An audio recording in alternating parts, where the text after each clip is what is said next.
Olá, sejam bem-vindos a mais uma edição do Screencast, um oferecimento da Zygon aqui no Screen Festival 2023. A gente está aqui agora para bater um papo sobre reforma tributária, o que é preciso saber e os seus impactos sobre a produtividade. Sou Cristiana Fernandes, jornalista, produtora audiovisual, e estou aqui agora com duas pessoas feras para falar sobre a reforma tributária. Eu vou pedir que vocês se apresentem. Bom, primeiro eu vou começar com o Yuri, que é da Deloitte. Por favor, Yuri, se apresente. Cristiano, é um prazer estar aqui. Olá a todos, olá Jorge. Bom, meu nome é Yuri, como comentado do Cristiano, eu sou advogado, sócio da área de consultoria tributária da Deloitte. Já atuo na Deloitte há praticamente 17 anos, 17 anos na consultoria tributária. Hoje sou responsável por nossos escritórios aqui no Nordeste, em Salvador, Recife, Fortaleza, no que diz respeito à tributação sobre o consumo. É justamente quem vai ser muito impactado com essa reforma tributária que está por vir ainda. Bacana. Bom, agora a gente fala com George Matos, ele é da HM Contabilidade. Tudo bem? Olá, minha amiga, tudo bem? Eu sou George Matos, sou contador, atuo há mais de 20 anos. E aí nós temos estudado muito e acompanhado essa questão toda da reforma tributária. Minhas especializações estão sempre voltadas às questões tributárias e societárias. E esse tema de reforma tributária é um tema muito intrigante, interessante, que eu acho que vai ser um bate-papo muito gostoso aqui que o Screen está oferecendo para a gente. É um prazer e uma satisfação muito grande estar aqui com vocês. Mas vamos lá. Bom, a reforma tributária, para quem está acompanhando o noticiário, é uma notícia muito vigente. Mas, Yuri, para iniciarmos na mesma página, até porque não é um assunto que é fácil, eu mesmo tive que estudar para estar fazendo pergunta aqui. Para a gente entender, explica para a gente quais são os tributos vigentes no Brasil atualmente e o que eles representam na prática. Vamos lá, Cristiano. Acho que o primeiro ponto que vale a pena mencionar eu posso dizer para você que eu faço 17 anos estudando o tema e não sou capaz de dizer que eu sou conhecedor do tema. Porque, na verdade, tributo no Brasil é algo extremamente complexo, é algo que realmente faz com que a gente tenha hoje um acompanhamento muito mais efetivo, as empresas elas estejam acompanhando muito de perto, enfim, temos estudos nossos que demonstram que, em média, uma empresa ela pode gastar até 44 mil horas no ano para cumprimento de obrigações tributárias. Então, só para a gente ter uma noção de como estamos falando de algo realmente complexo. Mas pensando um pouco, enfim, conhecemos os tributos no Brasil, sabemos daquela sopa de letrinhas de ICMS, RPJ, PIS, COFINS, diversos pontos, mas o que nós estamos falando hoje na PEC 45, que é a proposta de emenda constitucional que busca trazer um novo modelo de tributação sobre o consumo no Brasil, ela afeta aqueles tributos que são impactados direto no bolso da pessoa ao comprar uma mercadoria. Então, estamos falando de IPI, de PIS, de COFINS, de ICMS e de ISS. E aí não só mercadoria, mas serviços também. Então, quando a gente vai até o mercado comprar um bem, dentro daquele preço que a gente paga naquele produto, nós temos ali uma carga tributária bastante relevante em todos os produtos, mesmo aqueles mais essenciais, até os menos essenciais, a carga tributária é bastante relevante e é composta por esses 5 tributos que são justamente os tributos que hoje talvez traga maior complexidade para a nossa realidade no Brasil.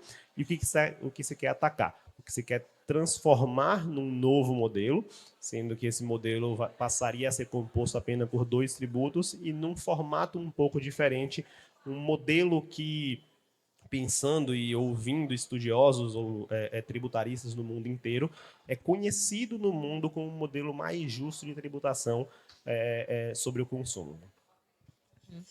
Agora, esses 5 tributos que são os mais vigentes, eles são distribuídos de que forma? De que forma que eles impactam o Estado, o município, a federação? Bom ponto esse, Cristiano. Acho que vale mencionar. Nós estamos falando aqui que desses 5 tributos que nós temos, o IPI, Imposto sobre Produtos Industrializados, e 2 contribuições, o PIS e a COFINS, que são incidentes sobre o faturamento das empresas, eles são tributos federais. Então, quando nós recolhemos esses tributos, na verdade, nós, pessoas físicas, não recolhemos, mas quando a gente paga esses tributos para as empresas e as empresas recolhem os tributos, recolhem para a União. Além disso, a gente tem o ICMS, que é o principal tributo dentro dos estados. Então, a maior arrecadação dos estados vem do ICMS. E o ISS, que é um tributo municipal, que é o Imposto sobre os Serviços, que temos a aplicação do ISS. Muito bem. A gente está ouvindo muito mais agora sobre a reforma tributária, mas essa é uma discussão que já está acontecendo no Brasil há 30 anos. Então, Jorge, quais são as principais mudanças que estão sendo propostas nessa reforma tributária que está em tramitação? Bacana. Como o Yuri falou, a gente está aqui discutindo sobre ISS, ICMS, IPI, PIS e COFINS. Né? Dentro dessa reforma, a gente tem 5 tributos diferentes que são geridos tanto pela União, quanto pelos estados, quanto pelos municípios. Pense que a reforma, o objetivo principal da reforma são 2. Tentativa de redução de carga tributária e, sobretudo, a simplificação dos processos de apuração desses tributos e recolhimento desses tributos. Então, pense que nós temos 5.500 municípios no Brasil. Isso significa que nós temos 5.500 códigos de tributação diferentes em cada município. Ainda que eles sigam uma lei principal, que é uma lei federal de 2003, a 116, nós temos 5.500 códigos tributários municipais diferentes, 27 regulamentos estaduais diferentes e uma infinidade de regulamentos e leis de regimes especiais de PIS e COFINS. A reforma tributária propõe justamente a unificação de todo esse arcabouço que nós temos de legislação através da unificação dos 5 tributos, ISS, PIS, COFINS, ICMS e IPI, em um único tributo, a princípio chamado de IVA, né? Que é Imposto sobre o Valor Adicionado, e esse IVA ele vai vir segregado em 2 formas. Qual é a primeira forma? Ele vai pegar o ISS e o ICMS, que é um tributo de gestão municipal e estadual, e criar o IBS, Imposto sobre Bens e Serviços.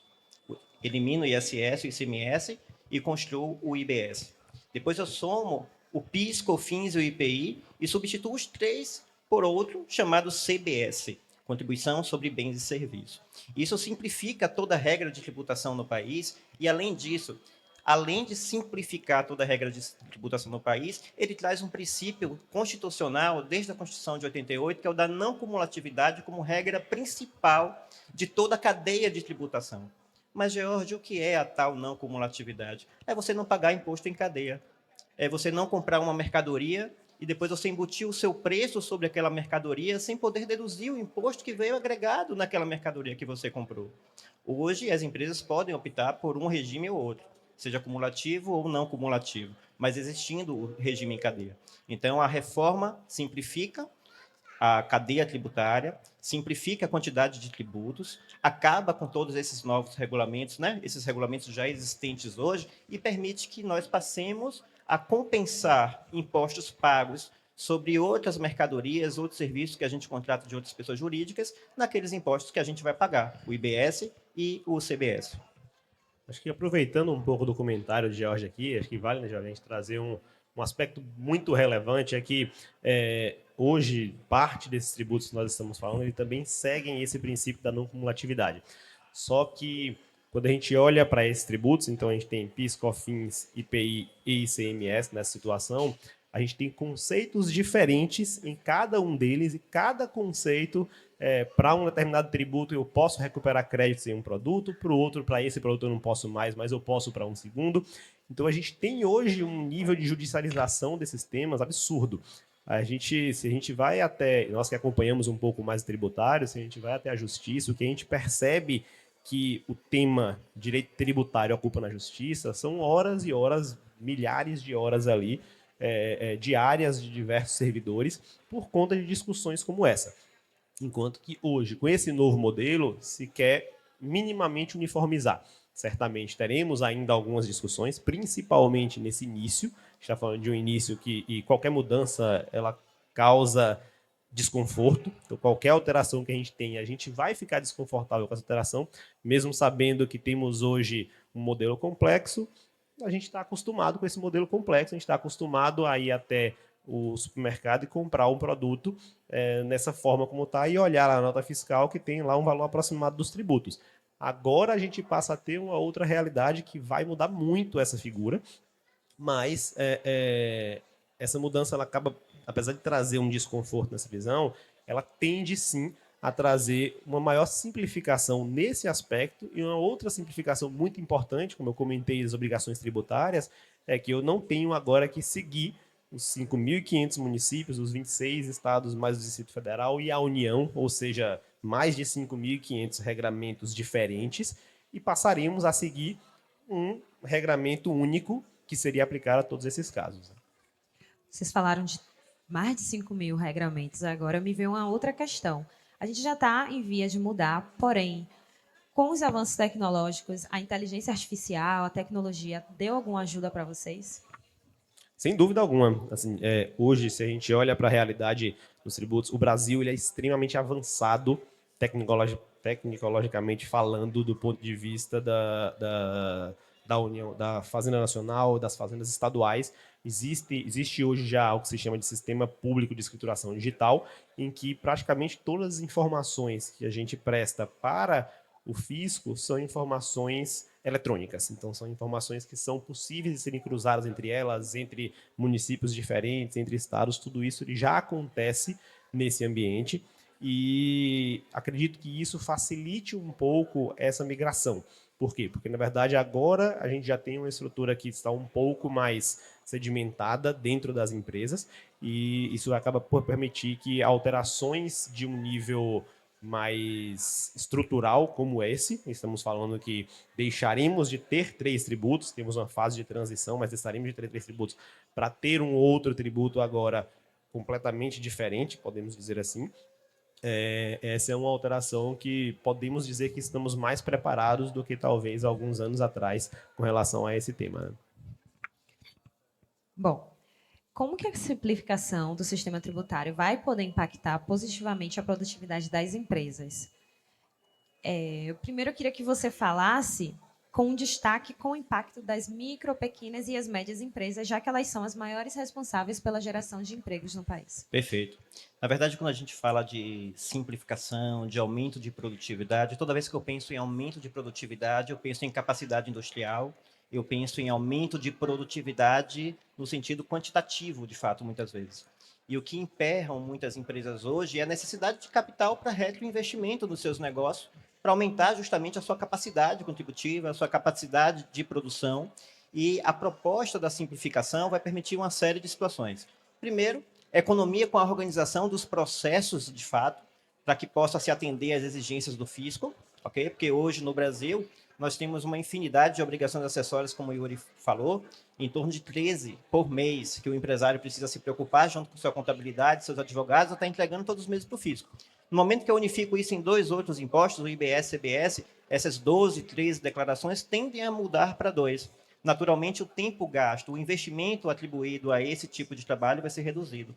Esse custo, dado esse tempo de maturação que vai ser reduzido, vai poder ser reinvestido nas empresas para que você possa trazer novos investimentos e aumentando, consequentemente, a sua produtividade.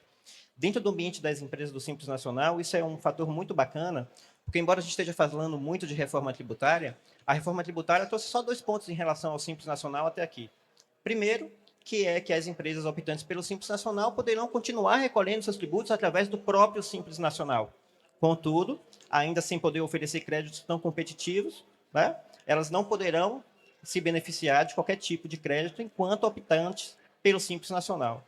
Contudo, uma coisa muito bacana, hoje quem é Simples Nacional, aqui na Bahia, por exemplo, a gente tem o sublimite do ISS, do ICMS, etc. Dentro da reforma tributária, ele traz a seguinte perspectiva. Olha, você não pode receber créditos fiscais, né, relativo ao IBS e ao CBS, daqueles insumos que você adquire, dos serviços que você contrata. Contudo, se você quiser passar a fazer jus a esses créditos, ele vai ter a opção de dizer, olha, eu quero continuar no Simples Nacional, mas eu quero pagar o IBS e o CBS, né, o ICMS, o ISS, o PIS e COFINS por fora, para que eles tenham direito a também ter uma cadeia de tributação, quem sabe, espera-se que seja inferior. Então, todo o investimento, na verdade, toda a economia tributária que for feita através do recolhimento e da simplificação dos processos, culminará no aumento da produtividade, porque, teoricamente, sobrará recurso para investimento dentro dos seus próprios negócios. Muito importante. Bom, Yuri, quais são os desafios políticos e econômicos associados à implementação efetiva da reforma tributária no Brasil? Principalmente quando a gente coloca o Brasil em comparação com o cenário mundial. Esse é um bom ponto, Cristiana. Vale, enfim, trazer, como a gente comentou no início da nossa conversa, a gente sabe que esse é um modelo de tributação que ele é muito bem aceito, ele é conhecido como um dos mais justos, e ele é, inclusive, um dos modelos que é aplicado na grande maioria dos países da OCDE, em que o Brasil, até pouco tempo, demonstrava interesse em fazer parte da OCDE. Então, ele é um modelo que ele é muito bem estudado, ou seja, nos permite aqui aproveitar do que já existe fora do Brasil e trazer para cá para conseguir aplicar. Então, não estamos falando aqui que a gente traz uma regra nova, algo completamente novo e vamos testar. Não é essa a realidade. Estamos falando de algo que já está muito bem estabelecido em outros lugares e que a gente pode trazer. Mas tudo se aplica? Não necessariamente. Sabemos que temos realidades diferentes. Se pensarmos, inclusive, no tamanho do Brasil, a gente sabe que o próprio Brasil tem realidades e culturas muito diferentes. E o que demonstra para a gente que simplesmente pegar algo que funciona lá fora e dizer que vai funcionar aqui no Brasil, não dá para a gente ser tão simplista nesse ponto. Realmente vai requerer que tenhamos aqui um cuidado grande e que consigamos trazer, olhar essa aplicação, aproveitar dessa experiência e conseguir entender como isso funciona aqui.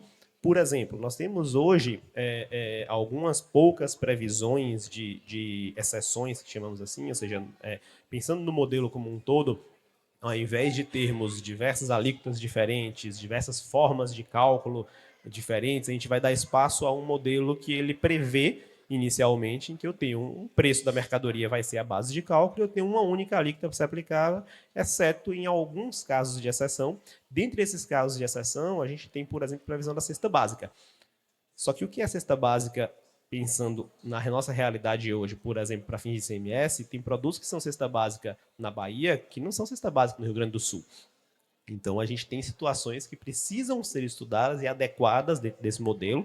E na proposta como ela saiu da Câmara dos Deputados e foi ao Senado, foi aprovada no Senado e retornou para a Câmara dos Deputados, se prevê alguns pontos justamente para você conseguir trazer essa realidade para prática, essa realidade prática para o modelo que a gente tem hoje operando. Então, se a gente olha para algum produto em que a gente tem um grande consumo, o cuscuz, eu particularmente viajo para alguns outros lugares e eu percebo que esse consumo ele é muito mais local, ele é muito mais do Nordeste do que lá de fora, então é bem provável que tenhamos ali, aproveitemos ali de algumas exceções de reduções de alíquota ou de ter uma tributação um pouco menor com relação a esses aspectos e também utilizando e aproveitando muito desse ponto de cultura mesmo para que a gente consiga adaptar e conseguir trazer para a nossa realidade.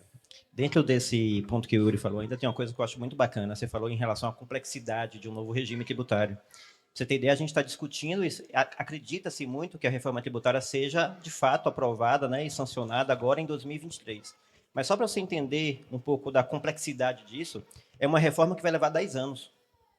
Então, a gente está discutindo em 2023 algo que só vai ser, de fato, implementado em 2033 de forma absoluta. Então, ou seja, o objetivo é aprovo a reforma em 2023, sanciono as leis e nada vai mudar por enquanto. 2024, 2025 serão anos que novas leis complementares, seguindo a base dessa reforma, serão criadas para justamente regulamentar e nos orientar, profissionais de contabilidade e de direito, como nós vamos seguir com os nossos tributos, como as empresas vão se situar. Ou seja, é um período de transição.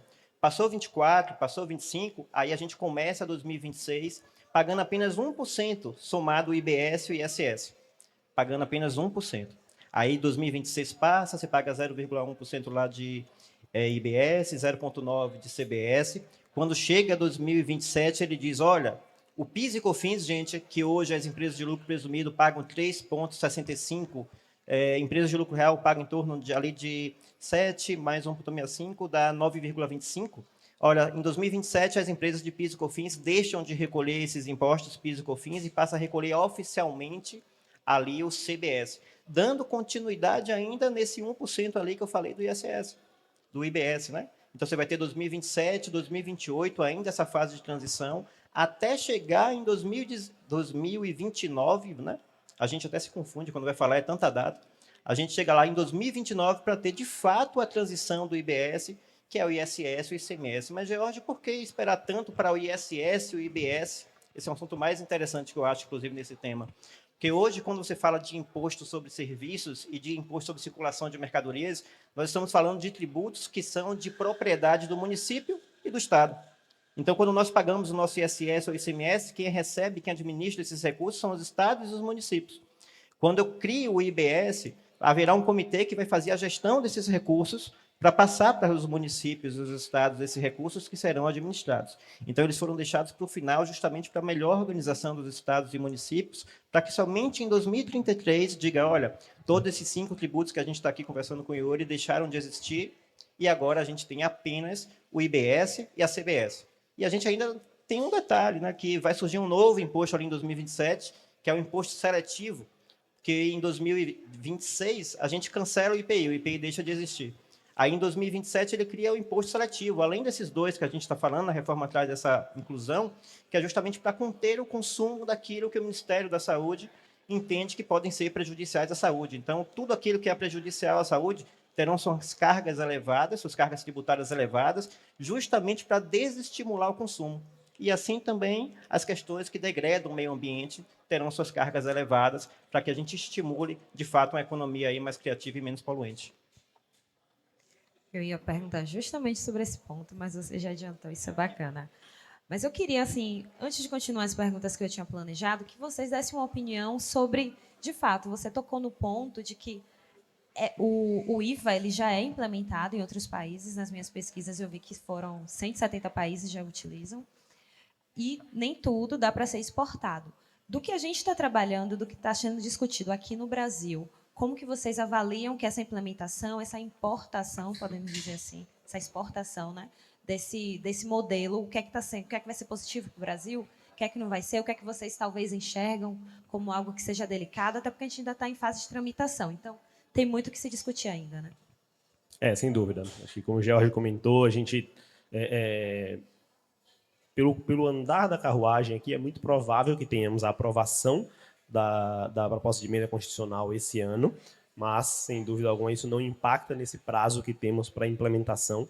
Tudo isso continua acontecendo, então a gente acredita, sim, que esse é um modelo que ele vem para ficar e que diferente do que muita gente pensa, que isso impacta as empresas, isso não impacta só as empresas. Isso, na verdade, impacta o consumidor final. Então, no fim das contas, quando a gente pensa em tributação indireta ou tributação sobre o consumo que nós estamos falando, quem de fato paga o tributo é quem consome mercadoria. Sou eu, é você. Quando a gente vai até o supermercado, nós compramos um produto, somos nós quem pagamos, justamente por conta do princípio da não cumulatividade. O que a empresa faz é recolher antes para o governo uma parte decorrente daquela parcela de imposto, ou de produção, ou aquela parcela dela dentro da atividade ou dentro da cadeia. Mas, no fim das contas, quem paga o tributo somos nós. Então, dentro desse microfone que eu estou segurando aqui, nós estamos falando que eu tenho a carga tributária de todos esses tributos que nós comentamos e pagos divididos, uma parte por cada empresa dentro dessa cadeia para chegar até aqui. O que é importante a gente trazer nesse ponto? E para mim, é talvez o aspecto mais relevante dentro da reforma. Isso requer uma mudança cultural do brasileiro. Por quê? Porque, por exemplo, existe hoje na previsão da proposta de emenda constitucional um texto em que diz que esses tributos eles serão calculados por fora. Para aquelas pessoas que talvez já viajaram para os Estados Unidos, para o Canadá, devam perceber que quando você vai até um supermercado e você pega um produto e lá está escrito que aquele produto custa $10, no momento em que você paga no caixa, você não paga 10. Você paga 11, você paga 12. Por quê? Porque o tributo ele é adicionado depois. E essa é a realidade que se espera também ter no Brasil. Na verdade, o cálculo ele vai ser feito dessa forma. Vai acontecer no primeiro dia após a reforma, eu vou ter lá esse modelo, eu já vou ter que mudar a minha cabeça para pensar dessa forma? Provavelmente não. Mas a gente vai ter uma mudança cultural de fato, as pessoas começarem a perceber que, primeiro, o preço que ela paga no produto é um, o que ela paga de tributo é outro. Hoje a gente não pensa nisso. Hoje, inclusive, nós tributaristas aqui, se a gente vai até um supermercado, a gente não tem noção do quanto de tributo eu estou pagando em cima daquele produto. A gente tem uma expectativa, ou tem uma estimativa, mas uma noção exata nós não temos de como funciona. Então, essa transparência ela vai existir, mas é uma transparência acompanhada de uma mudança na cultura das pessoas, de conseguirem, inclusive, enxergar e saberem que um veículo que antes eu comprava por R$40 mil e agora está lá saindo no encarte lá dizendo que esse veículo custa 30 mil, ele não baixou de preço. É capaz até ele ter aumentado de preço, mas qual é a diferença? Em cima dos 30 mil, eu vou ter que aumentar a alíquota dos tributos que serão ali estabelecidos, que hoje também não existe. A gente não pode dizer que a gente conhece e que sabemos qual vai ser esse valor a ser recolhido, porque, por enquanto, ele não foi estabelecido. Existe, dentro da previsão que foi trazida pelo Senado, deve existir um teto às alíquotas que serão estabelecidas, mas hoje isso ainda não tá estabelecido. Então, depois de estabelecido, é que a gente vai conseguir acompanhar um pouco mais, mas é importante para a gente ter essa visão de que esse impacto ele vem para todo mundo. Ele vem, certamente, para as empresas que fazem o recolhimento pelo fato delas pagarem as guias, mas também para nós, consumidores, que é quem efetivamente arcamos com esse tributo, que na verdade é quem sustenta a máquina como um todo, né? Quem sustenta a máquina pública como um todo. Jorge, quais são os impactos reais? Assim, vamos para a fase de exemplos. Como que a sociedade vai sentir essa alteração, essa mudança, e como que as empresas também vão sentir essas alterações? Hoje, quando a gente analisa a reforma tributária, eu costumo dividir a reforma tributária entre as empresas de comércio e as indústrias e as empresas de serviço.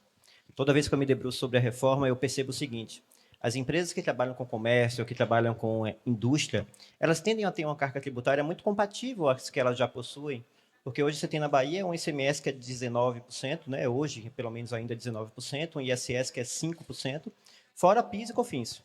Nós estamos falando de reforma tributária em torno de 25,45% a 27% entre IBS e ICBS. Então, as empresas da área de indústria e comércio tendem a ter uma tributação muito equitativa em relação ao que a reforma tem. Eu espero até que reduza um pouco essa carga tributária que existe hoje para esse ramo de negócio. O grande impacto hoje, na verdade, o que a reforma nos traz são empresas voltadas à área de serviços. Porque hoje uma empresa de serviço que opta por uma alíquota de lucro presumida, ela recolhe em torno de 19,5%. Então, quando eu parto para uma ideia de uma empresa de serviço pagar IBS e ICBS em torno de 25% a 27%, eu já estou onerando muito o resultado que essa empresa de prestação de serviço ela possui. E olha que a gente não está falando ainda do incremento do imposto de renda e de contribuição social, que são as alíquotas que as empresas continuarão pagando. Então, é necessário, sim, e eu acho que esse tempo de maturação, Yuri, de 2024, 2025, vai servir muito para que essas novas leis complementares, os regulamentos, os decretos, as instruções normativas que virão, tragam um pouco de discussão sobre esses temas. Né? A própria reforma ela já traz, por exemplo, a atividade jornalística, as atividades culturais, que é o que a gente está aqui discutindo hoje, eles já têm uma intenção, e está previsto na reforma, uma redução de 60% da carga tributária principal. Então, hoje, dentro do ambiente da reforma, já traz essa possibilidade que as empresas artísticas, culturais, empresas de jornalismo, comunicação, tendem a ter uma redução de 60% da carga tributária. Opa, se eu tiro 60% de 27%, ou seja, eu vou pagar apenas 40% de 27%. Então, eu caio ali mais ou menos para 10%, 11%, que isso vai ser uma economia significativa. Ou vai ser comparado ao que já paga hoje, ou eu vou ter uma redução na carga tributária. Mas há um impacto muito grande ainda nessa cadeia de tributação e que as empresas precisam, sim, se organizar para entender como vai funcionar a reforma tributária, para estudar melhor esses regimes tributários e avaliar, de fato, quais vão ser as melhores regras e tributações para aderir aos seus negócios, para que não sejam impactadas negativamente, inclusive na sua cadeia de produção, que é aquilo que a gente estava falando no início. Porque se eu não consigo uma redução de carga tributária, meu processo não muda, eu não tenho recurso para reinvestir no meu negócio, e infelizmente a empresa acaba ali tendo um incremento ainda mais de tributos a serem pagos. Né? Eu acho, Jorge, complementando um pouco da sua fala, acho que a gente não pode esquecer de mencionar que a proposta ela prevê reduções, sem dúvida alguma, e hoje, pensando na proposta da Câmara dos Deputados e também nas adições realizadas pelo Senado, a gente tem duas previsões de reduções de alíquota, né, para alguns setores específicos, algumas operações específicas, mas duas previsões, uma que traz a redução de 60% e uma outra que traz uma redução de 30%, mas é importante a gente trazer uma visão relevante aqui de que assim que aprovada, e se aprovada a emenda constitucional, não existe nenhuma garantia de que esses setores possuam a redução. Realmente vem aí justamente a fase que o Jorge comentou, leis complementares que devem surgir ao longo dos anos 2024, 2025 até 2029, leis complementares que tragam de fato esse regramento e a efetiva redução dentro dessas operações. Eu acho que tentando trazer um exemplo prático aqui, até trazendo algo que talvez esteja no dia a dia das pessoas, ou algo um pouco mais corriqueiro, se a gente pensa numa prestação de serviço antes, que eu tive uma ação, me senti lesado por alguma razão, e aí eu procurei um advogado e fiz ali uma ação judicial. No fim, eu saí vencedor da ação judicial. Hoje era muito comum a gente ter aquela visão de que eu tenho um percentual de honorários advocatícios, representa X% do que eu teria, eu pago aquele X% para a pessoa. Como a gente falou, aqui já muda. Não é apenas isso. Por quê? Porque, na verdade, o meu cálculo agora dos tributos ele é feito por fora, e na forma como, por enquanto, está prevista, o Ministério da Fazenda ele tem sempre mencionado que não existe uma previsão de aumento da carga tributária do país. É como se nós disséssemos que, se eu pegar o ano de 2023, que nós estamos encerrando, e comparar a nossa realidade do que foi arrecadado ao longo de 2023 e como seria arrecadado com os novos tributos, é como se nós tivéssemos exatamente a mesma coisa. Essa é a previsão do Ministério da Fazenda, existem meios para que isso aconteça e estão sendo trabalhados para que isso realmente entre em prática. Mas, aparentemente, o setor de serviços ele é um setor que tende a ter um incremento na arrecadação. A gente vai ter, por outro lado, como o Jorge comentou muito bem aqui, uma redução, um equilíbrio quando a gente pensa em produtos, aparentemente por conta das alíquotas, das mudanças das empresas, por exemplo, aquelas que estão no lucro presumido hoje, a gente acaba tendo um incremento dessa arrecadação. No exemplo que eu estava trazendo do advogado, é como se eu tivesse que ter ali um recolhimento, pensando em todas as reduções, eu ainda teria um recolhimento de 70% da alíquota ali estabelecida. Então, olhando para a realidade hoje, se ele recolhe, talvez, tributação indireta, algo em torno de 7%, 10%, a gente está falando que ele vai saltar para próximo de 20%. E aí, de novo, voltando no ponto que eu falei antes, o recolhimento é feito por ele, mas o pagamento é feito por nós. Então, justamente esse impacto é um impacto importante também para a gente conseguir pensar e não significa que eu vou deixar de consumir algo de forma alguma. Acho que é muito mais porque isso vai trazer, na verdade, uma necessidade de que todo mundo saiba que é impactado e de que tenhamos uma preocupação financeira grande dentro da nossa realidade também.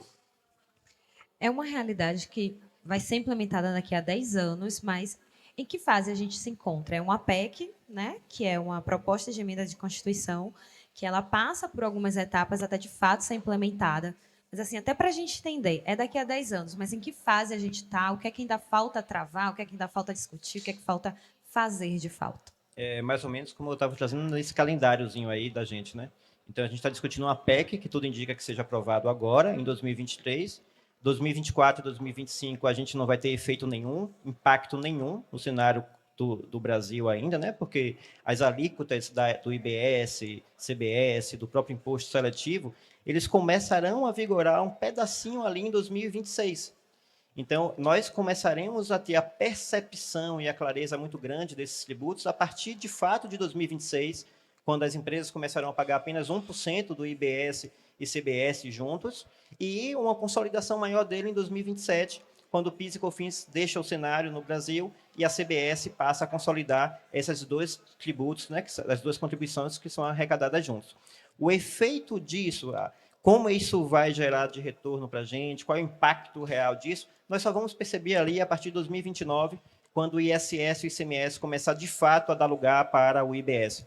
Como o Yuri falou, a gente está falando de impostos indiretos, que repercutem diretamente no preço das mercadorias e nos serviços que nós consumimos. Então, o impacto disso vai ser exatamente dentro desses cenários. 2023, vamos só acompanhar a reforma tributária, vamos estudar 2024, vamos estudar 2025, e a partir de 2026 ela se torna, de fato, uma realidade. Uma coisa que eu fico sempre pensando é que a gente tem que olhar para a reforma tributária com bons olhos.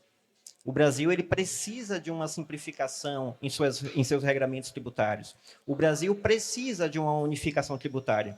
A nossa crença aí como tributarista é que, esperançosos que nossos governantes tragam boas soluções, é que ao longo desses próximos 2 anos, até chegar lá em 2033, né, percorrendo esse caminho de 10 anos, a gente tem aí, de fato, uma carga tributária justa e que não penalize tanto nós que somos os consumidores, que somos os grandes arrecadadores de impostos, já que a gente está discutindo aqui sobre impostos indiretos. Porque as empresas elas precisam ser incentivadas à sua produção. ok? E o governo precisa trabalhar nisso, porque são os negócios que geram os empregos, são os empregos que geram a capacidade das pessoas de fato se alimentarem, de contratar novos serviços, e eu espero e creio que a reforma tributária seja muito positiva para todo esse cenário. Bom, estamos chegando para os minutos finais, mas eu queria que você, começando por você, Yuri, que você falasse, já que você é um profissional da área, que já atua... Peraí, um é 20 e outro é 17 anos. Eu sou mais novo aqui, olha para mim, olha para o George. Brincadeira da parte, George. Não, Pronto. eu tenho 17 anos e diria que não apenas mais novo, sou o menos experiente, certamente. Você é mais bonito, amigo. Muito obrigado, muito obrigado. Eu aceitaria o elogio, apesar de saber que foi uma educação. Bom, Yuri, você já tem 17 anos de experiência.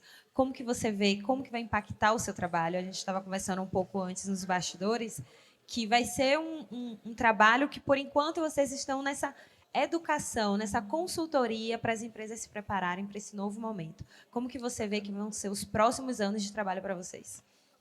Vamos lá. Como a gente estava comentando antes, Cristiana, primeiro, a gente tem uma realidade aqui, a gente sempre trata, e na realidade das empresas hoje, se a gente olha para tributos, ele e deveria mesmo ser acessório. Até porque eu preciso focar naquilo que é principal do meu negócio, ele não é o imposto. Sabemos que em alguns negócios, certamente ele tem um impacto muito maior do que deveria ter, justamente pelo nível de complexidade que a gente tem hoje. O que a gente percebe hoje nesse meio é que o tema reforma tributária, ele é um tema que está na pauta de todas as empresas, ele tem ocupado certamente o tempo da diretoria, boa parte do tempo da diretoria, com o que vai acontecer.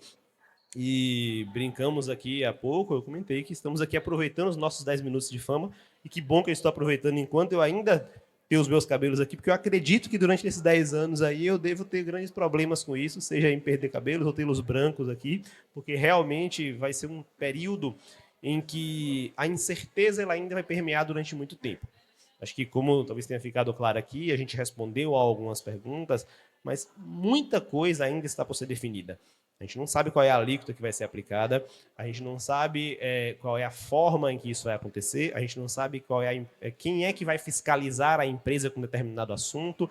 Então, temos ainda muito por vir e muito ponto a discutir e que vai demandar de nós tributaristas, ou na verdade dos estudantes aí, certamente vai demandar de todos uma compreensão e um estudo constante para que a gente consiga, e eu comento muito disso, acho que vai demandar inclusive da sociedade.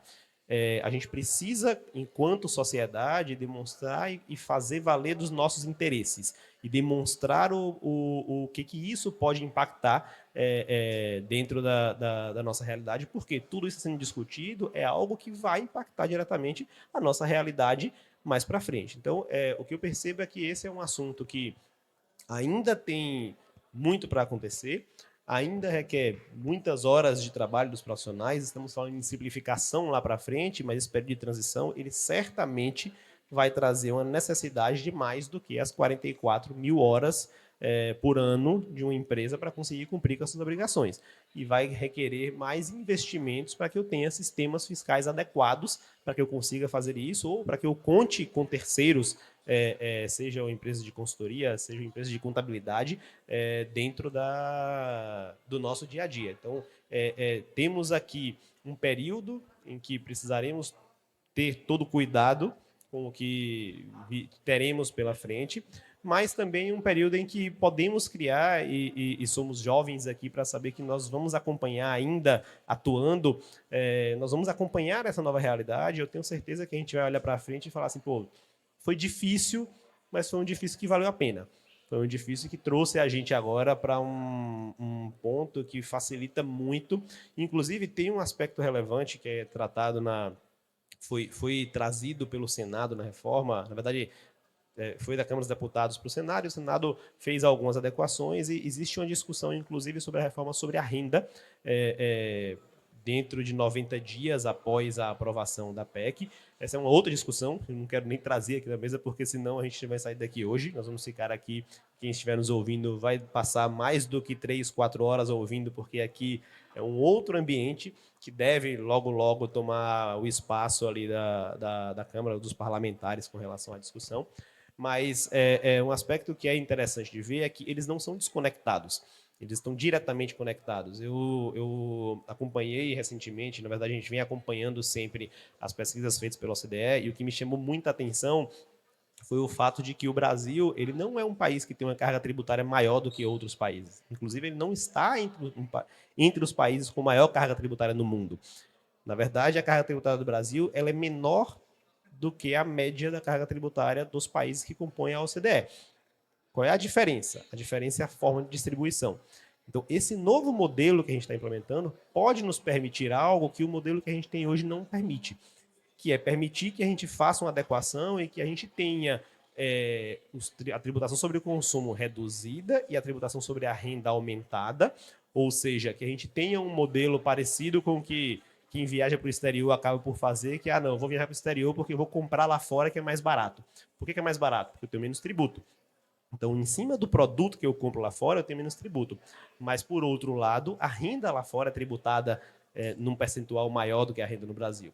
Então, o modelo que a gente tem no Brasil hoje acaba por causar um pouco de desigualdade, porque se eu compro uma caneta e eu faço parte da população de baixa renda, o preço que eu pago nessa caneta é o mesmo preço que uma pessoa rica vai pagar nessa caneta.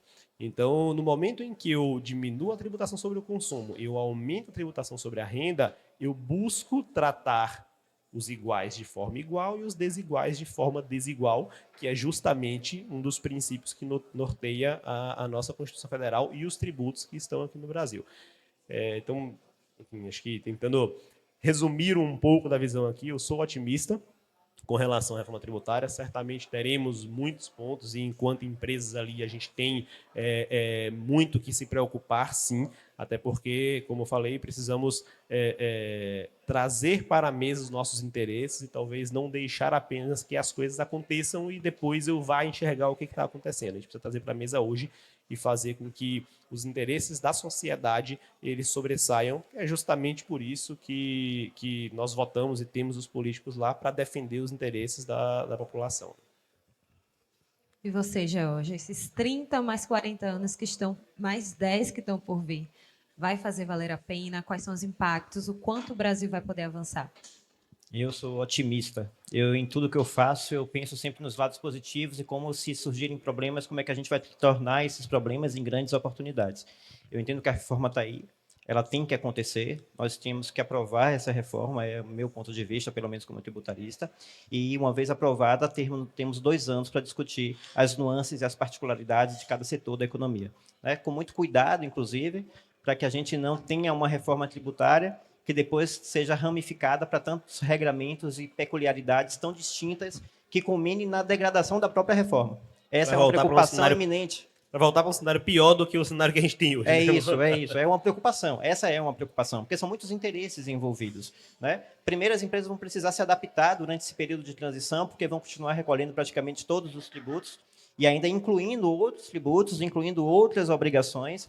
Então, eu entendo que durante esse período aí desses 10 anos vai haver um custo ainda, um aumento de custo operacional dentro desse cenário para você poder compreender todos esses novos tributos que vão estar convivendo juntos, durante 10 anos, para que somente lá em 2033 a gente tenha, de fato, os efeitos, e eu espero que esses efeitos sejam positivos para a sociedade, e eu entendo que a população precisa atentar um pouquinho para essa questão de reforma tributária. Como o Yuri falou bem aí, dando o exemplo do material que seria comprado entre classes, nós somos os principais prejudicados ou beneficiados com qualquer reforma tributária.